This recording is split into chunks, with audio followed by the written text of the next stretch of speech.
এই যে শতাধিক পণ্যের যে ভ্যাট শুল্ক বাড়ালো, রোজা আসছে দেখবেন দ্রব্যমূল্যের দাম আরো বাড়বে। জনগণকে ঠেকানো যাবে না রাস্তায় নামানো থেকে। কি বলবো, থুতু পরে ফেলাইলে তো বুকে পড়ে। সরকারকে ন্যাংটা করতে গেলে তো নিজেরও লজ্জিত হই, সেই কারণে অনেক কিছু বলতে পারি না। বারবার বলছিলেন এটাকে জাতীয় সরকার করেন, আন্দোলনকারী অংশীদারদেরকে নিয়ে 2 বছরের জন্য সিল মেরে দেন, কোন সভা সমাবেশ মিছিল মিটিং হবে না, রাষ্ট্র পুনর্গঠনে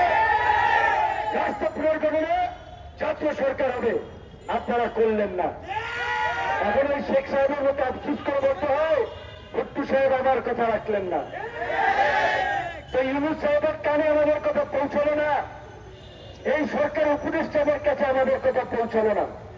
এখন রাজনৈতিক দল নির্বাচনের জন্য তারা দিচ্ছে, কেউ বলছে 6 মাসের মধ্যে নির্বাচন দেন, কেউ বলছে এই বছর ডিসেম্বরের মধ্যে নির্বাচন দেন, আপনাদের ক্ষমতায় থাকার দরকার নাই। কথা যে বলছে তার পেছনে কিছু যৌক্তিকতা রয়েছে। 5 মাসে আপনারা চমক দেখাতে পারেন নাই, এই রকমের একটা এক্সপিরিয়েন্স অ্যাডভাইজারি বডি তাদের কাছ থেকে এটা প্রত্যাশিত ছিল না। আর যারা দ্রুত নির্বাচন চায় তারা তো কাজে লাগাবেই। নির্বাচন হয়ে গেলেই কি নতুন বাংলাদেশ গড়ে উঠবে? এই সরকার যদি রাষ্ট্র সংস্কার করতে না পারে, নির্বাচিত সরকার সেভাবে পারবে না। রাজনৈতিক সরকার অনেক কিছু চিন্তা করে, রাজনৈতিক স্বার্থ সুবিধার দিক থেকে অনেককে তুষ্ট করতে গিয়ে তারা অনেক সিদ্ধান্ত নিতে পারে না, সেটা এই সরকার পারত। টের পাচ্ছেন না? কেউ দল গঠন নিয়ে ব্যস্ত আছেন, ধান্দাবাজি নিয়ে ব্যস্ত আছেন, ক্ষমতা দেওয়ার জন্য ব্যস্ত আছেন, অথচ সেই ফাঁসির শক্তির বিরুদ্ধে আমরা লড়াই করলাম, সেই গণ হত্যাকারীদের বিচারের দাবিতে কোন দলের আওয়াজ নাই।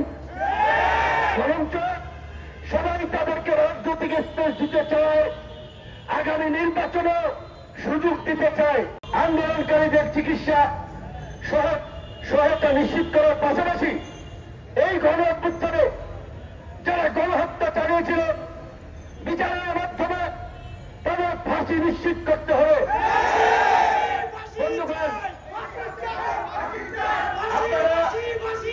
আপনারা এইখানে যেটা বলেছেন, পরবর্তী কোন সরকার যেন রাজনৈতিক ভাবে এই মামলাকে তাদের হাতিয়ার হিসেবে ব্যবহার করতে না পারে।